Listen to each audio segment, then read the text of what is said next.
En 79 après JC, tout au fond de l'arène la plus bruyante de Rome, une jeune fille de 19 ans, originaire du peuple des Daces, nommée Sabina, se tenait enchaînée dans une cellule d'un noir absolu. Au-dessus d'elle, 50 000 Romains rugissèrent de joie, acclamant le gladiateur qui venait d'assassiner ses frères. Ce qui lui arriva au cours des 3 heures suivantes devint l'une des pratiques les plus farouchement occultées de Rome. Un rituel si violent que même les historiens romains eux-mêmes discutèrent pour savoir s'il fallait seulement le mentionner. Voici l'histoire que les sénateurs romains tentèrent d'effacer des archives. La récompense qui transformait un vainqueur en quelqu'un qui pouvait presque tout se permettre derrière des portes closes. Avant d'entrer dans ce qui se déroula dans ces salles souterraines, appuyez sur Like si vous vous êtes déjà demandé ce qui se passait réellement après le départ de la foule. Abonnez-vous, car une fois que vous aurez entendu cela, vous ne regarderez plus jamais l'ancienne Rome de la même façon. Commentez ci-dessous. Le divertissement romain a-t-il franchi la ligne, ou était-ce simplement le prix brutal de l'Empire? Ce que vous allez entendre provient directement des récits de Cassius Dio, confirmés par les fouilles de 2018 sous le Colisée et corroborés par des documents du Sénat retrouvés dans les archives du Vatican. Ce n'est pas un mythe. Ce furent les événements que Rome qualifiait de sport, la réalité derrière l'arène de sang qui existait dans tout l'Empire au 1er siècle après JC. Le Colisée n'était pas seulement un bâtiment, c'était le monument de Rome à sa domination. Achevé seulement un an plus tôt, en 80 après JC, il était assez vaste pour engloutir des armées entières. L'air y sentait toujours le métal, la sueur et la puanteur animale. Le sol de l'arène n'était pas recouvert de sable pour la décoration, il était là pour absorber tout ce qui coulait des combattants mourants et des bêtes sauvages. Sous ce sable s'étendait un labyrinthe de couloirs et de cages contenant les biens les plus précieux de Rome, les condamnés, les captifs et les vaincus. Les jeux de gladiateurs n'étaient pas uniquement un divertissement, ils étaient un message politique, un rituel religieux et une intimidation sociale réunis. Lorsque le général Marcus Antonius écrasa la révolte des Daces en 78 après JC, il revint non seulement avec du trésor, mais avec 847 captifs, dont 124 femmes nobles. Ces femmes n'étaient pas de simples villageoises, c'étaient des filles de chefs, des guerrières, des épouses et des prêtresses. Rome ne se contentait pas de vaincre leur peuple, il fallait les humilier si totalement qu'aucune rébellion ne reviendrait jamais. Le vainqueur et les condamnés se rencontrèrent alors. Gaius Valerius Maximus, 32 ans, mesurait près d'1,80 m, une taille imposante pour un Romain. Tout son corps était une carte de la violence. Chaque cicatrice représentait un combat gagné, une vie prise, une foule en délire. Né esclave après la mort de son père en prison pour dette, il avait passé 14 années brutales à lutter pour survivre. Il avait tué 89 hommes en combat officiel. Son rêve était simple, obtenir l'épée de bois de la liberté, le rudis. Sa plus grande peur, mourir anonymement, traîné par des crocs de boucher comme des centaines avant lui. Mais cet après-midi d'août 79 après JC, il vainquit le champion d'As devant l'empereur Titus lui-même. Sa récompense suivit le protocole habituel, 500 deniers, une couronne de laurier et le premier choix parmi les prisonnières captives. Sabina, avec ses cheveux noirs des hautes terres et sa peau pâle de terre argileuse, se tenait parmi 17 autres femmes dans une cellule de détention.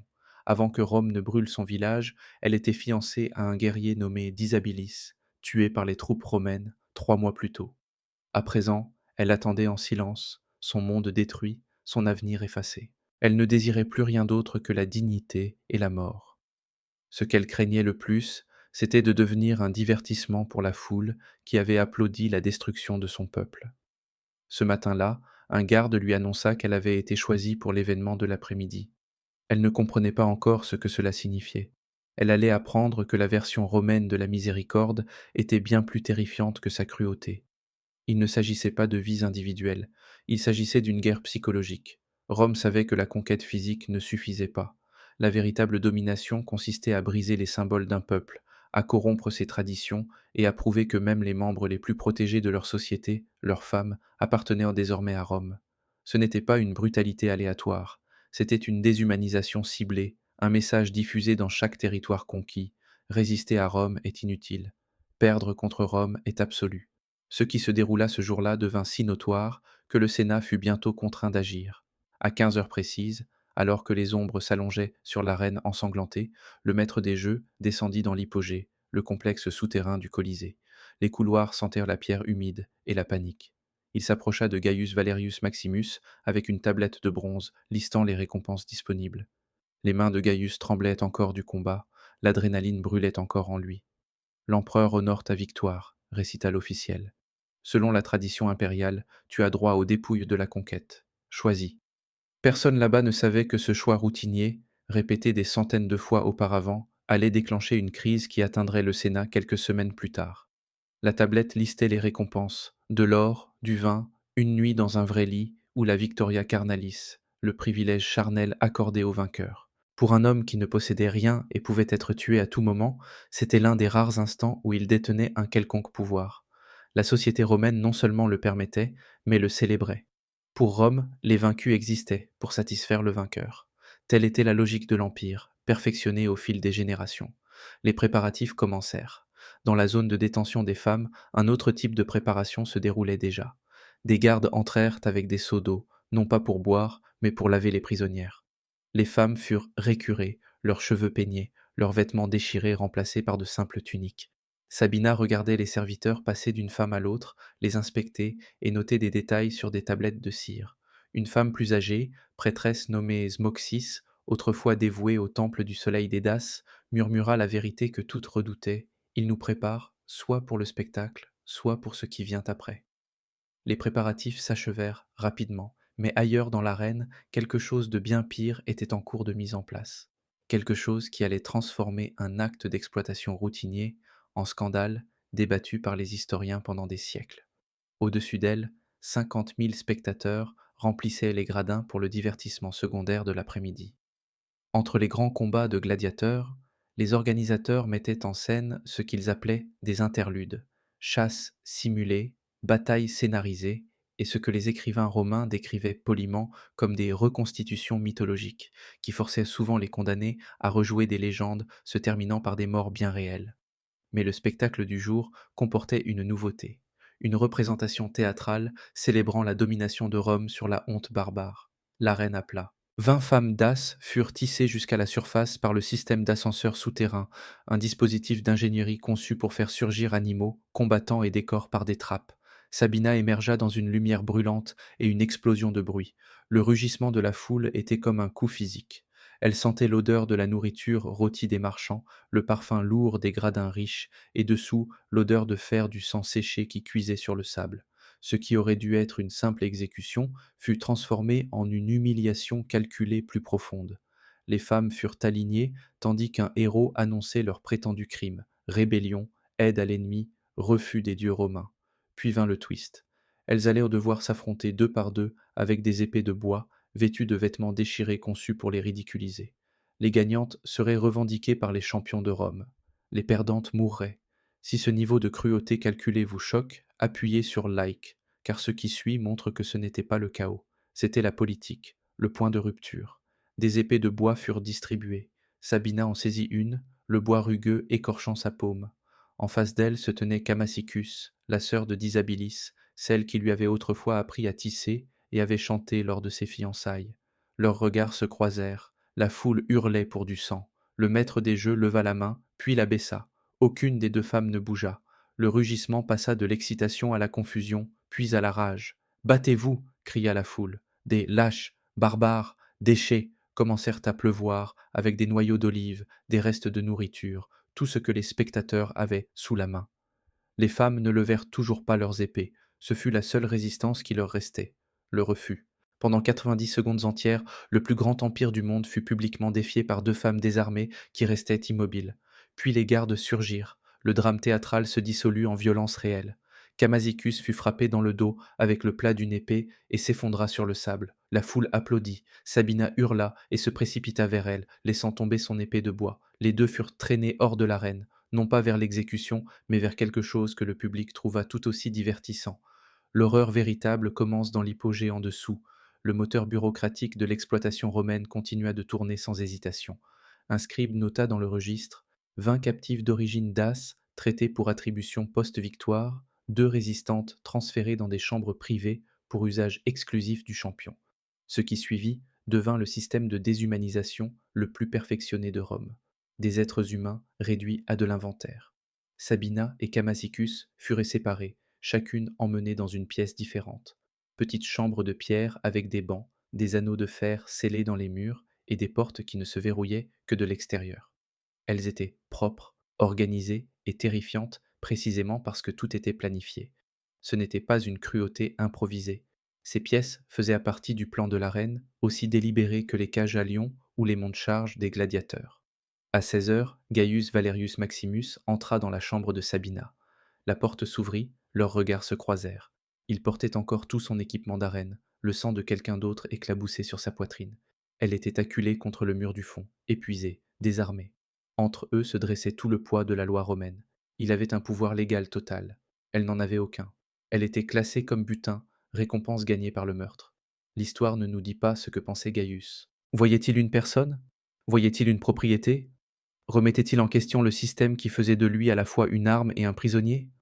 Tout ce que nous savons provient d'un rapport administratif banal d'un scribe. Pas de même.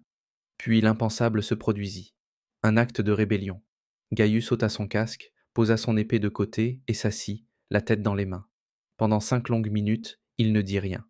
Sabina restait figée, se préparant à une violence qui ne vint jamais.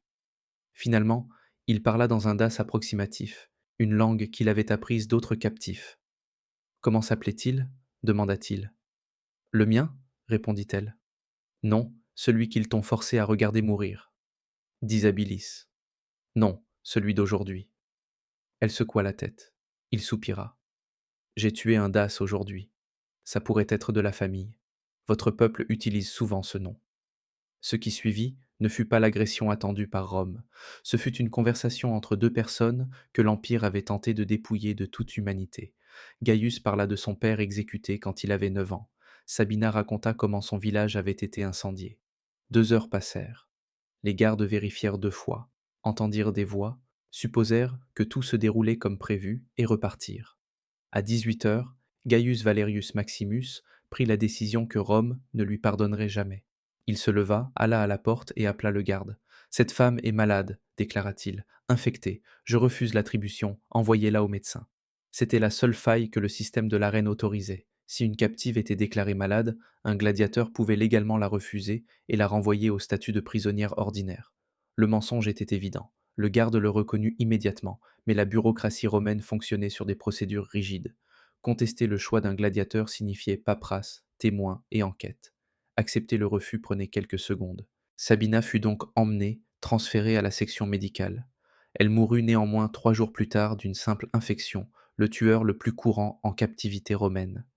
L'unité médicale était surpeuplée, sale et indifférente.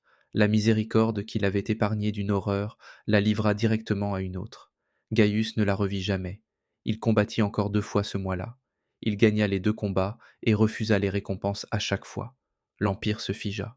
Les murmures se répandirent dans les casernes de gladiateurs. Maximus était devenu faible. Maximus avait rejoint une de ces étranges sectes orientales qui prêchent la compassion. Maximus avait été maudit par des sorcières d'As. Mais la vérité était plus simple. Il s'était souvenu de ce que signifiait être humain, le point de non-retour de Rome. Le 15 septembre 79 après JC, le sénateur Quintus Aurelius Sempronius se leva au Sénat avec une plainte officielle. Son jeune neveu, gladiateur débutant, avait été battu par son entraîneur pour avoir refusé la récompense habituelle après une victoire. Le neveu affirmait avoir été inspiré par l'exemple de Maximus. L'entraîneur insistait pour dire qu'il ne faisait qu'appliquer les vraies valeurs romaines. C'était une affaire triviale, à peine digne d'être discutée, sauf sur un point. Elle obligea les hommes les plus puissants de Rome à reconnaître publiquement une pratique que tout le monde connaissait, mais dont personne ne parlait jamais. Les comptes rendus du Sénat, versions expurgées qui ont survécu, mentionnent un débat sur l'opportunité de certaines coutumes concernant les captives féminines vaincues. Cette phrase anodine masquait une bataille politique de 4 heures sur la question de savoir si Rome avait enfin franchi une ligne que même ses propres sénateurs ne pouvaient ignorer. Le bloc conservateur, mené par le sénateur Fabius, invoqua la tradition. Nos ancêtres ont conquis corps et esprit. C'est ce qui a forgé notre grandeur. La faction réformatrice, influencée par les stoïciens et plus pragmatique, répliqua: Nous créons des martyrs, nous semons la rébellion. Les rebelles morts sont oubliés, mais les survivants traumatisés portent des souvenirs qui alimentent les insurrections pendant des générations. Mais le véritable déclencheur ne fut pas la morale, ce fut la survie politique. 3 gouverneurs de province, avait récemment signalé des flambées de révolte, toutes utilisant le traitement des femmes captives par Rome comme propagande pour les mouvements de résistance. Ces gouverneurs avertissaient que Rome n'intimidait plus ses ennemis, elle les radicalisait. L'Empire se nuisait à lui-même. La loi qui choqua Rome. Le 1er octobre 79 après JC, le Sénat vota ce que les historiens appelèrent plus tard la lex captivia, la loi sur les femmes captives. Ces termes étaient limités mais inédits. Les prisonnières de guerre ne pouvaient plus être distribuées comme récompense publique dans l'arène. L'humiliation publique des femmes conquises était interdite dans les spectacles officiels. L'exploitation privée continua, mais le spectacle théâtral en fut banni. L'application fut aléatoire, beaucoup de gestionnaires d'arènes l'ignorèrent ou trouvèrent des échappatoires, mais le principe exista. Même Rome avait des limites publiques. Ironiquement, la loi ne libéra personne, elle retira simplement le public. 3 mois plus tard, Gaius Valerius Maximus obtint enfin la liberté, non pour sa bonté, mais pour 5 victoires consécutives supplémentaires.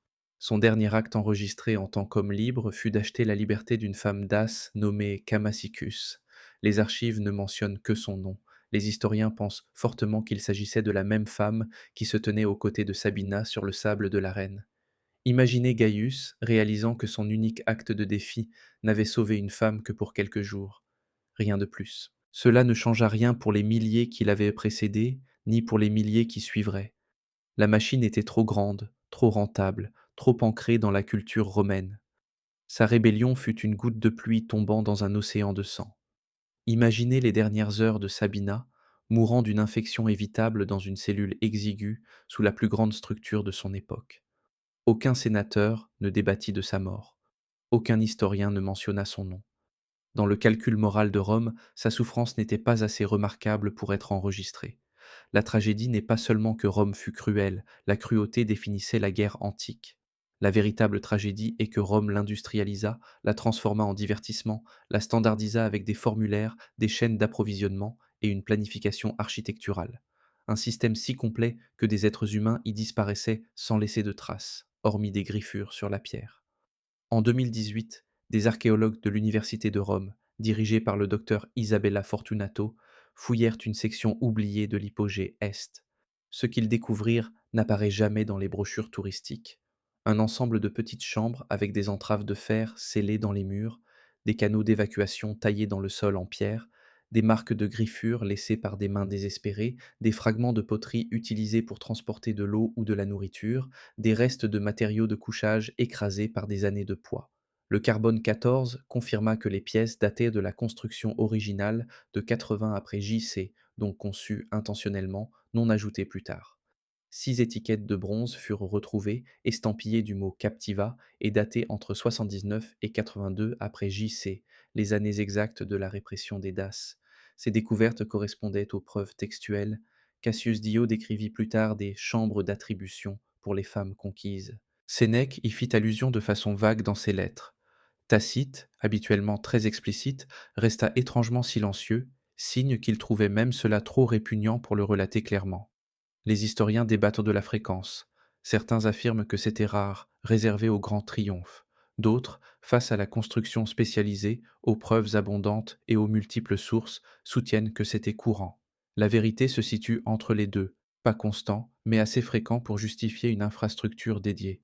Les Romains traitaient les gladiateurs comme des célébrités antiques, avec une nuance sombre. Des femmes de l'élite soudoyaient les gardes pour les rencontrer. Des lampes gravées et des peintures murales montrent des gladiateurs posant nus avec leurs armes. Leur sueur et leur sang étaient vendus comme aphrodisiaques. Certaines femmes en buvaient même comme remède de fertilité. La même société qui idolâtrait ces hommes les jetait dans des machines de mort et les récompensait avec des êtres humains. Des récits historiques décrivent des divertissements nocturnes après les grands jeux où des patriciens fortunés se mêlaient aux gladiateurs et aux esclaves. Des femmes capturées à la guerre étaient exhibées comme trophées, parfois forcées de rejouer des mythes impliquant Jupiter ou Mars avant d'être offertes en cadeau. Des prisonniers obligés de se déshabiller lors des défilés triomphaux.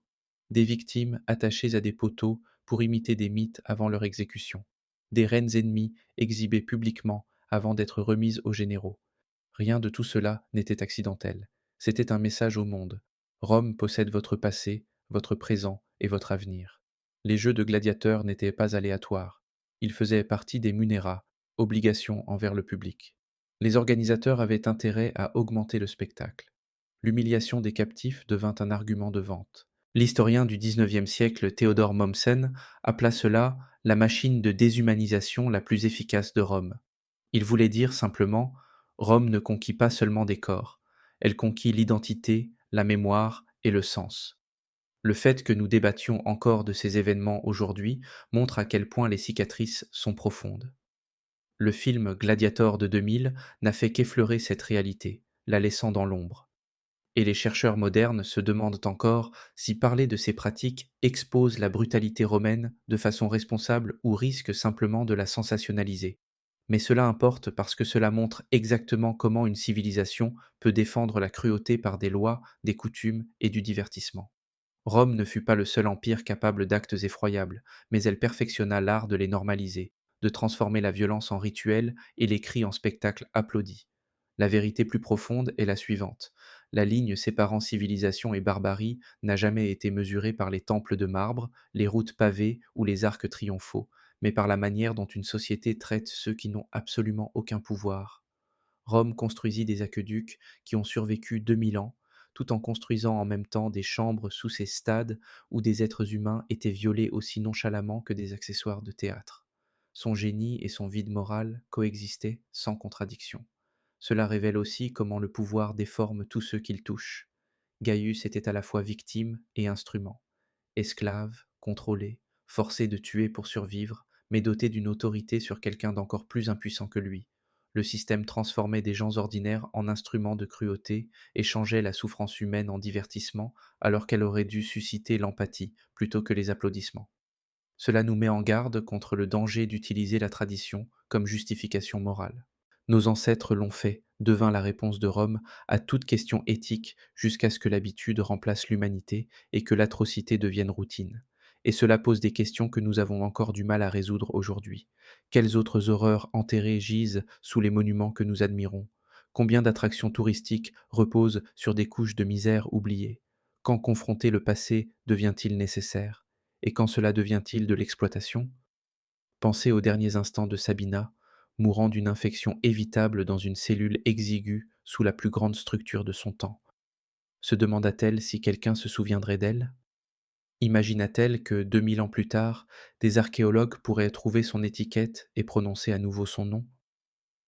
Les histoires les plus sombres de l'histoire nous rappellent que le progrès n'est pas garanti, que les civilisations tombent moralement bien avant de tomber physiquement, et que chaque génération doit choisir entre empathie et efficacité. Rome choisit le spectacle. Le prix fut mesuré en vies effacées, mais la leçon survit dans les ruines sous le sol de l'arène. Ainsi, la victoire d'un gladiateur devint un permis de cruauté. Une récompense routinière devint l'un des scandales les plus soigneusement enfouis de Rome. Des centaines de captifs daces disparurent dans des listes bureaucratiques, et une jeune femme nommée Sabina ne survécut que parce qu'un seul combattant fit un choix inhabituel. Un choix qui ne changea rien, sauf prouver que l'humanité pouvait encore vaciller même dans la machinerie la plus sombre de Rome. Si cette histoire vous a troublé, abonnez-vous, car les vérités inconfortables comptent bien plus que les mythes rassurants. Dites-nous dans les commentaires ce qui vous a le plus dérangé, la nature calculée de l'exploitation ou l'efficacité de Rome à en faire une routine. Souvenez-vous, les secrets les plus sombres de l'histoire se cachent souvent sous les plus grands monuments de la civilisation. Le sang sur le sable ne provenait pas toujours du combat. Parfois, il provenait de l'innocence transformée en spectacle, du pouvoir sans frein, des moments où l'humanité détourna le regard pendant que la cruauté recevait des applaudissements.